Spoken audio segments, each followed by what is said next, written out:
So by now, I'm pretty sure that we've all seen the finale trailer for season 4 from, and there was a lot in it, and there wasn't a lot in it, and I think it was meant to be that way. But the things that are in it seem to tell a little story about where some of this is going to go. We see at one point in this trailer where Boyd has blood on his shirt. We see Sophia causing an earthquake, it seems, because she's shaking something really hard, and it just happens to be an earthquake of sorts going off by the post office, and we don't know if it's going off town wide or not, but it's definitely affecting Victor in the post office, and hopefully nothing happens to him. And then there's also something that we all theorized back all the way back before the season even started, and that is the talisman. Do they actually work? Because we see in this trailer that the monsters seem to just walk by them with no problem at all. So it brings to question if they ever really worked at all. So let's not waste any more time, and let's go ahead and jump into this trailer. And before we do, please don't forget to like and subscribe. I really appreciate it. It really helps the channel. And thank you all for coming and watching this video. And with all that being said, let's go ahead and jump into this trailer. So like I said before, when the trailer starts, we see Boyd with blood on his shirt. But I wanted to take you to this point first because we know this is basically where episode 9 ended. Everybody was in the woods. They were getting ready to pull the bottle tree down. Jade and Tabitha were in the caves. And everybody else was basically left back at the town. Kenny was at the post office with Victor, who was locked up. Donna's at the colony house with everybody, including Ethan and Julie. So that's pretty much where everybody is. So this point in the trailer right here is where basically episode 9 left off. And we clearly see here in this moment, and we saw in episode 9, Boyd doesn't have any blood on his shirt at this point. So at the point where the trailer starts, that tells me that this plan that they had with this bottle tree, they obviously went through with it, but it clearly didn't go the way that they wanted to go. Because while there probably were always going to be some casualties, I wonder who the casualties might be, because we could see here who the casualties aren't. We know it's not Fatima, who just happens to be looking a little bit better than she did the last time we saw her, because the last time we saw Fatima, she was crunched over, grabbing at her stomach, and, something was going on with her right after she got tricked and poisoned by Clara with the man in yellow's blood. So the fact that she looks relatively fine here is obviously kind of interesting as well. We see Ellis in this shot as well, and a couple of clicks forward, and you'll see Randall in this shot. So we know this group of people isn't the reason that Boyd has blood on his shirt, so it has to be somebody else. Now, before we get to the whole red lightning storm, let's talk about Jade and Tabitha first, because I wanted to bring this up really quick because I really think this is a misdirect. I don't personally think that Jade is going to die in this situation, not down here in the tunnels at least, because if we go by the cycle and the way the cycle goes, and I know this is part of breaking the cycle, so maybe Jade could die since they are aiming to break the cycle. That thought didn't leave my mind, but assuming that this doesn't work and it goes the way that the man in yellow wants it to go, Jade is not going to die in this situation. The only way Jade dies in this situation, in my opinion, is if they break the cycle. Maybe Jade could die and sacrifice himself that way. But if the man in yellow's plan goes the way that he wants us to go, or maybe this plan just doesn't work out, this is not where Jade dies, because we all know from his own mouth through his mushroom trip that the town kills Jade. Tabitha obviously has it worse now.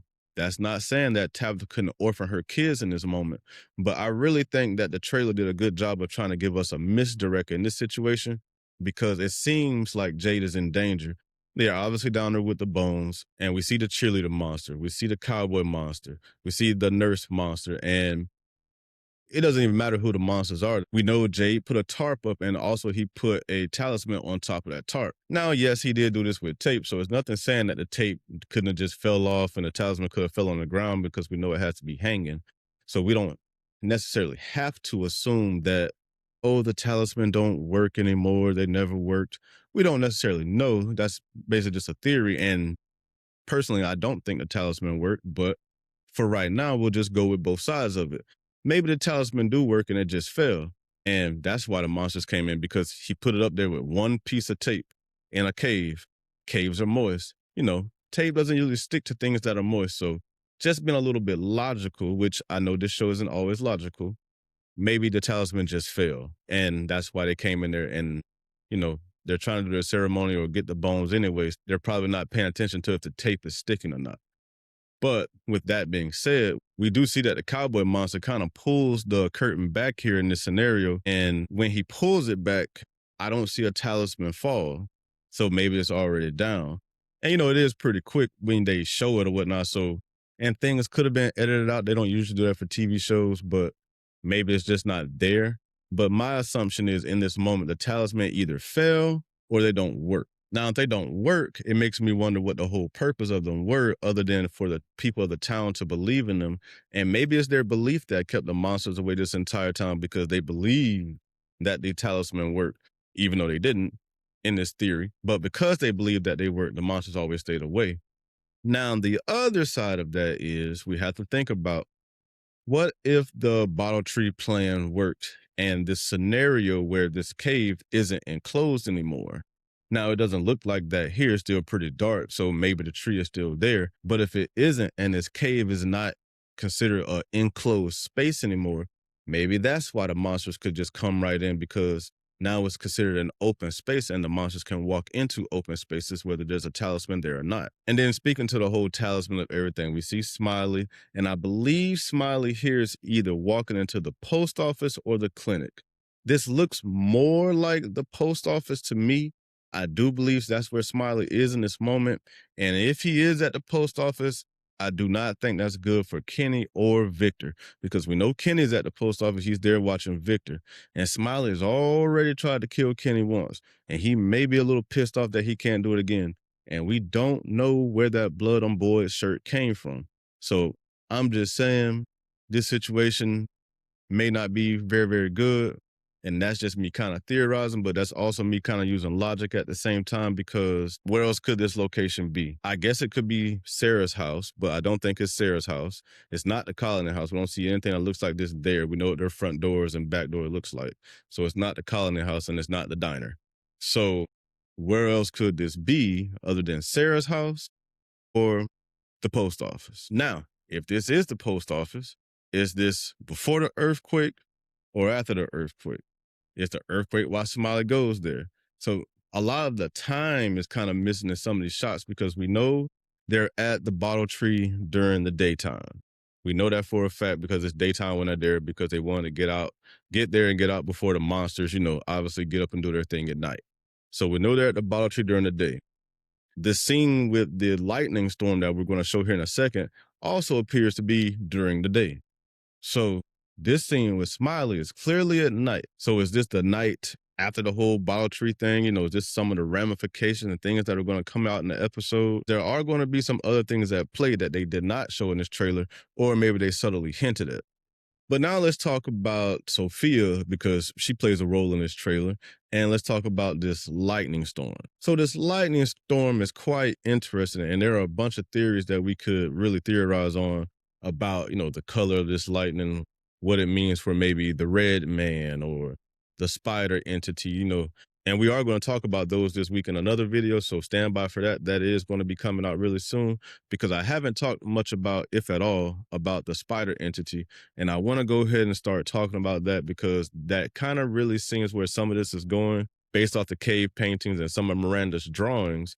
This spider-like entity, it kind of seemed like it could be a play a little bit here as well. And then also the red man. So getting back to this one, this makes me believe, because this is clearly after the bottle tree thing.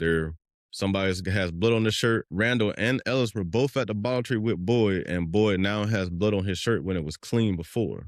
So did their bottle tree mission fail? Probably. I don't think we would have got this lightning storm if it succeeded. I doubt that this plan worked out the way that they thought it did, but yet again, it was another rushed plan. So I do think that we can just, toss that to the side, that the whole pulling the bottle tree down probably failed. Or the title of the episode is If a Tree Falls in the Forest, and the key word in that being if. So yes, they're going to try to pull the bottle tree out of the ground, but that doesn't mean they're going to succeed. And if they don't succeed, I guess that spells trouble for Jade and Tabitha, because we really don't see them outside of the tunnels at all in this trailer. So that's not really a good thing for them, but sticking to our town logic, Jade at least should be fine. I know that's not a good thing for Tabitha, but Jade should be fine in that scenario, especially if this didn't go correctly. But Sophia's voice is kind of narrating over the top of this storm and some of the parts of this trailer. And she's basically saying, we're getting close to the end, and we are getting close to the end. We have 11 total episodes left. This is the finale, and we have 10 episodes next season. So yes, we are very close to the end. But the biggest thing that she kind of says in this trailer is that She said that she's going to light a match and let it burn. And we all know that she is looking forward to the massacre that happens in this town so that the man in yellow can have his little dinner. That is probably the match that she is talking about lighting. She has been planting the seeds this entire season, manipulating different people in the town at different times to cause a big interruption in, everybody's daily routine. She's had Clara, who may not have been the mole. I will concede to that. Maybe Clara wasn't the mole, but she still displayed some mole behavior because she knew about the man in yellow this entire time and never said a word. So it's not like she was just honest about this situation. So let's just not make her this victim at the same time, because she very well knew that some type of favor was going to be asked to her by somebody that was not good for the community. So look at it how you want. Clara did display some mole behavior, even though she may not have actually been the mole. But with all that being said, we don't know what's going on with Elgin. Is he alive? Is he dead? If he's alive, then he's obviously part of Sophia's gang now. And, we can't forget about Fatima either, because she did drink from the blood. Unknowingly, of course, but she still drunk it. And she was down bad in the last episode, but she seems a little bit better in this one. So I'm not sure what the man in yellow is planning with her. Maybe his blood killed her connection to Smiley. I guess we could think about it that way. But we don't even know that he knows about the connection to Smiley. So we kind of have to take that with a grain of salt as well, and just think that maybe Sophia is just trying to build a little army to cause chaos with the right people at the right time in the right places. Because with all that being said, we definitely can't forget about Henry, because Henry is probably going to finally come to a boiling point in this episode. And while I thought it was going to happen in the last episode, I didn't really think about it being the penultimate episode. So everything has to lead to this big explosive episode. And speaking of a big explosive episode, I do not think we're going to get a 90-minute episode. I hope that we do, but I just don't think that we are. So brace for a 60-minute episode and just hope for more. Now, one of the last things I want to talk about is the whole red lightning storm. I know that we haven't seen this before and this is totally new to us. So I think this red lightning storm happens because the plan at the bottle tree probably somewhat succeeded. Maybe this is the red lightning storm who transports a different entity down to come help the man in yellow because maybe he's incompetent. I'm not really sure about that, and I'm not going to go too far out on the theories. I want to try to keep this as straight as possible since we're so close to the end, and the answer is probably staring us right in our face. We've seen the cave paintings. We've seen Miranda's paintings. Some of them are probably obviously throw-offs or whatnot, but there's still a lot there that can be connected. We still have the Lake of Tears out there, and some of this is obviously going to go into season 5, but some of this is going to be answered now. And some of the things that I do believe are going to be answered right now in the finale episode 1 is the whole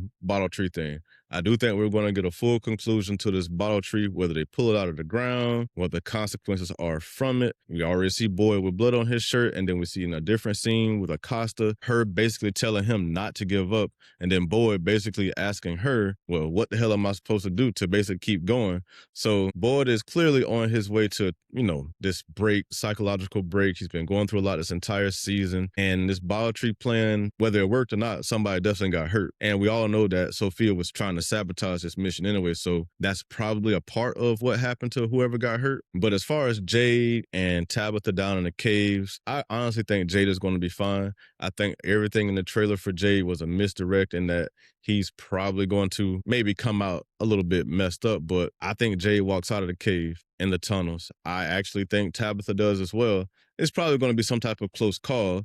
It's probably going to come with some consequences, but I do think both of them come out of that situation. They're not going to send both of them down there for the bones just to leave them there. Unless it's a cliffhanger until next season, of course, so don't rule that out either, because I definitely expect a major cliffhanger at the end of this episode. That's probably going to leave us a little bit pissed off, but we're obviously going to be eating and munching on that until next year. So the next storyline I think is going to be closed is the whole Henry storyline. I think it's a little bit drawn out at this point. I think we all probably want some closure with that storyline at this point. And going into season 5, I don't think they need to take anything extra that they don't need to into season 5. So I think this is where the Henry storyline ends. One way or another, I think Henry is gone. Now, does that mean that we're going to lose Victor too? Possibly. We already see him in some trouble with the earthquake thing at the post office, so we don't know what happens to him there. So I just think that it's probably going to be a tragic end for Henry, and sad to see him go, but it's probably time for him to go because I think that storyline has kind of run its course. And then we have the whole Sophia's cover. Elgin kind of not really blew her cover, but he blew her cover to her, which was one of the dumbest things I've seen in TV history. He did it with a smile on his face. If Elgin is dead, he probably earned it. But I do think there's a possibility that he could be alive and working for Sophia as well in this moment. Maybe he drunk from the blood hand too, and now he's just another minion. We'll see what happens with that. But anything that happens to Elgin at this point, he pretty much earned it. And the time that to blow Sophia's cover was really then. So unless Claire decides to do it in some type of ultimate sacrifice to let everybody know that, hey, Sophia's the man in yellow, then Sophia will probably be going with us in season 5 as well. And I could see her coming to season 5 with us, whether or not her cover gets blown or not. So but certain parts of her storyline will probably get closed off in this season, depending on what she turns into by the time we get to the end of the episode. Now, some of the plots that are going to be open for season 5 that will fall more in line with the theory video and prediction video that I'm going to drop later this week are the Great Reality Fracture. I've seen some of the fan theories and I've done some of my own research, and even kind of judging from some of the Miranda's paintings and some of the cave drawings as well, I kind of see where people are going, thinking that the group is going to get split up. I don't think half the group is going to go back to the regular world and the other half are going to stay there. And there's going to be some type of big, trying to figure out how to get everybody out. I don't think that's going to be it. But I do see a world where this group gets fractured and split in half. We still have to, at some point, go visit the past and go see the original settlement. I do think that's going to come up. I think there's going to be a lot of history in season 5 about everything and from. They've already kind of told us that they're going to answer all of those questions about, the Man in Yellow's origins, the town's origins. I don't know if it's going to be the 1506, the 1860 something, whatever the case may be, but we're going to learn more about the town. So that tells me that Storywalking is going to be a big deal in season 5. And while I don't think we're going to see any Storywalking in the finale, we may see a little bit. And the episode could end that way with Julie trying to go back. She still doesn't have that scar on her face, and it has to come from somewhere. The town is kind of falling apart right now, so maybe this is when Julie gets that scar on her face, trying to help somebody in the town, maybe trying to save her mom in the caves. Who knows what the situation is, but Storywalking is going to come back, probably more so in season 5, but we could get a little bit of it in this episode as well, but I wouldn't hold your breath for it, but maybe we will. But that's all I have to say about this video and this trailer, because I enjoyed this trailer. I've watched it several times and frame by frame and, second by second. I've watched this trailer a lot, probably more than I needed to, because like I said, it was jam-packed with stuff. At the same time, it left a lot out. So it wasn't hard to break down. It's more of a theory trailer and that's why we're going to do more later in this week. It leaves more open to question than it does with tell us what storylines are going to be closed or what direction the show is going to be headed in. It's basically like this big, hey, this episode is going to be fucked up and it's going to be great. So sit back, relax, and enjoy it. And you guys do the same thing as well. And you guys let me know down in the comments what you think about everything that is happening to this point. We are 9 episodes in. We have 1 left. And we're going to talk about the entire season after the finale airs. Not in that first episode, but we're going to do a separate episode for that as well. So just stand by for all the From content. Silo starts next week. We're going to be getting into Silo July 3rd, 2 weeks. So Silo is going to be our next big show here on this channel. We're going to be covering other things as well. So if you guys have any suggestions, please let me know down in the comments. Maybe I already have it on my list. Maybe I don't. But I love to hear what you guys are watching, because I'm probably interested in a lot as well. Because if you guys are watching this and I'm watching this, we probably have something in common. So let's go ahead and see what the next show we're going to watch together is and talk about. So with all that being said, please don't forget to like and subscribe. Thank you all for coming, and I will see you in the next one.